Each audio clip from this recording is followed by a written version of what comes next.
네, 반갑습니다. 도도TV입니다. 구독자님들 행복한 주말 하루 시작하셨나요? 최근 신규 확진자가 30만 명을 넘나들면서 정점으로 치닫고 있는 것 같죠? 해외 사례도 보면 정점을 찍어야 확진자가 줄어드는 걸 보면 우리도 하루빨리 감소 추세로 갔으면 하는 바람이네요. 주말 나들이도 많이 하시겠지만 건강도 챙기시는 하루 되시길 바랍니다. 오늘 전해드릴 소식은 어제 예고해드렸던 대로 팰리세이드 페이스리프트 테스트 차량을 구독자님께서 제보해 주셔서 최근 소식과 더불어 공유드리는 시간을 가져볼 텐데요. 몇 가지 특이한 점도 발견이 되었습니다. 우선 주행 영상부터 만나보시죠.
어떠신가요? 이제까지 나왔던 예상도에서 모습을 어느 정도 엿볼 수 있었는데요. 특히 전면의 라디에이터 그릴의 모습은 출시일이 다가오면서 점점 더 양산형에 가까운 완성도가 높아지는 것 같았습니다. 특히 이전 테스트 차량에서는 그릴의 느낌이 일반적인 크롬에 가까웠다면 이번에 포착된 그릴의 느낌은 다크 크롬의 모습을 띠고 있죠. 투싼의 라디에이터 그릴을 떠올리면 이해하기 쉬우실 것 같은데요. 사실 이번 팰리세이드 페이스리프트에 투싼의 패밀리룩으로 나올 가능성이 높다고 예상들이 많았었죠. 근래적인 예로 그릴에 들어간 히든 라이팅의 예상도 그중 하나였습니다. 바로 그릴 이 부분에 라이트가 들어오는 것이었는데요. 하지만 구독자님이 제보해주신 이 모습에서는 그 라이트의 형상이 보이지는 않는 것 같습니다. 혹시 트림별 차이를 둔 것은 아니겠죠? 라디에이터 그릴 역시 현재처럼 캘리그래피 전형과 일반의 모습이 다르듯이 가능성이 전혀 없는 것도 아니겠네요. 그러고 보니 이 위장막 테스트 차량은 헤드램프가 3구가 아닌 2구인 것 같습니다. 하위 트림으로 여겨지는데요. 그리고 많이들 궁금해하시는 이 부분의 악어눈의 삭제냐 아니냐라는 것은 이 위장막에서는 가려놓아서 확인할 수가 없죠. 간혹 라이트가 들어온 위장막에서도 보이질 않아 혹시 삭제된 게 아닐까 예상하는 분도 계시는데요. 사실 이건 국내 법규상 하나의 라이트로 인정받기 위해서는 어느 정도의 간격이 필요하기에 삭제되지는 않는다는 것 같습니다. 리어의 주행 영상 중 혹시 구독자님들은 이상한 점을 발견하지 않으셨나요? 바로 이것인데요. 이건 후방 카메라 아닌가요? 네, 맞습니다. 후방 카메라인데요. 이 위치가 상당히 놀랍죠? 바로 보조제동등이 있는 그 위치에 떡하니 자리 잡고 있습니다. 후방 카메라는 보통 번호판 이쯤에 위치하는 게 통상적인데요. 이건 분명 이 부분에 떡하니 자리 잡고 까꿍하면서 인사를 하고 있네요. 이렇게 상단에 후방 카메라를 다는 경우는 보통 냉동 탑차처럼 후방에 넓은 화각이 필요한 전고가 높은 차량들이 다는 경우는 있지만 일반적인 승용에서 이런 경우는 못 본 것 같은데요. 그렇다면 원래 있어야 하던 자리에 후방 카메라는 사라진 것일까요? 하지만 여기도 버젓이 후방 카메라가 있습니다. 그렇다면 후방 카메라가 상단에 하나, 하단에 하나 이렇게 두 개가 존재한다는 것인데 이건 뭐죠? 상단에 하나 있으면 했지 원래 있던 자리에도 그대로 후방 카메라가 존재합니다. 서라운드 뷰의 좀 더 현실적인 반영을 위해서일까요? 물론 단순 테스트 차량이라 실 양산차에서는 원래 위치대로 후방 카메라가 나올 수도 있겠죠. 여하튼 이 위장막 테스트 차량에서는 지금까지 보지 못했던 후방 카메라의 위치가 발견되었습니다. 또 다른 변화는 하단 범퍼 쪽에 가로로 긴 리플렉터의 형상이 보이는데요. 그 사이 후진등도 추정되는 모습도 보여지죠. 기존의 후진등보다 상당히 길어진 모습인데요. 이 후진등은 그랜저처럼 후진 가이드 램프가 적용될 가능성도 높다고 하네요. 그리고 머플러 팁의 디자인 변화인데요. 기존의 마른 목골에서 직사각형 형태로 변하였습니다. 트윈 형태도 같죠. 그리고 최근 공도에서 포착된 팰리세이드 페이스리프트 듀얼 머플러 팁도 발견이 되었다고 하는데요. 이 역시 현재 디젤 차량에서 옵션으로 제공되고 있죠.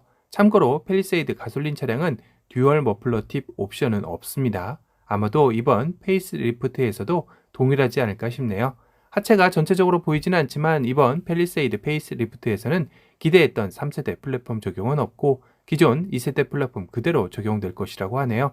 생산 라인 제보에 따르면 파워트레인 역시 기대했던 2.5 터보와 3.5 터보는 없을 것이라고 합니다. 기존 2.2 디젤과 3.8 가솔린 그대로 나온다고 하네요. 풀체인지가 아닌 페이스리프트인 만큼 정말 부분적인 변화만 나오는 모습 같습니다. 그런데 현재 자동차 업계에서 가장 아킬레스건인 반도체 부품 수급난이 상당히 심각한 모양새인데요. 최근 제네시스의 일부 모델들에서 편의 사양인 HDA, 즉 자율주행 옵션이 뒤로 퇴보한다라는 예상이 나오고 있습니다. GV70, GV80, G80 등 HDA2가 옵션이나 기본으로 제공되고 있죠. 하지만 반도체 부품 수급 문제로 HDA2 옵션이 없어지거나 HDA1으로 낮춰질 가능성이 있다고 하네요. 요사의 수입차 브랜드의 마이너스 옵션 출고가 국내 완성업체에도 나타나기 시작한 것인데요. 팰리세이드 페이스리프트 역시 HDA2가 들어갈 것으로 예상되고 있지만 이런 사태를 보니 잘못하면 페리 모델에서 HDA2가 아예 적용조차 되지 않을 수도 있겠다는 생각이 들었습니다. 물론 이전에도 현대기아의 인기 차종 중에는 이렇게 마이너스 옵션이 잠깐 존재하기도 했었죠. 하지만 이렇게 큰 비중이 있던 녀석은 아니었었는데요. 업계에서는 차량의 원활한 공급을 위해 내린 결정이라고 예상하고 있습니다. 이건 상당한 반발이 예상이 되네요. 그 밖에 테일램프 형상과 그 안의 세부 그래픽은 동일해 보이죠. 또한 방향 지시 등이 시퀀셜 타입을 희망한 분들도 계시겠지만 그냥 전멸식 방식이라고 합니다. 그리고 가장 궁금해하시는 팰리세이드 페이스리프트 출시일은 아직까지 이렇다 할 변화 소식은 없습니다.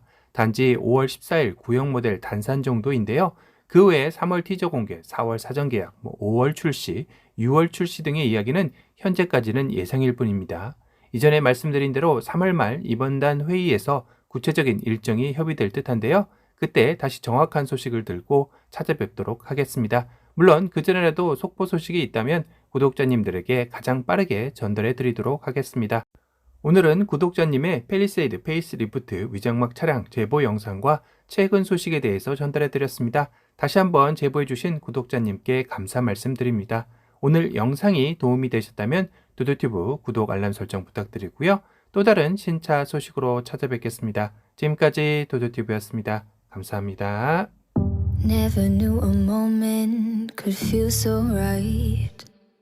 Could slow down time like this. Everything I needed is in your eyes and in your mind. Maybe it's crazy to fall so soon. Give it all to you. Hey, but I don't care what they say. Please promise me you'll stay. 'Cause I'm not going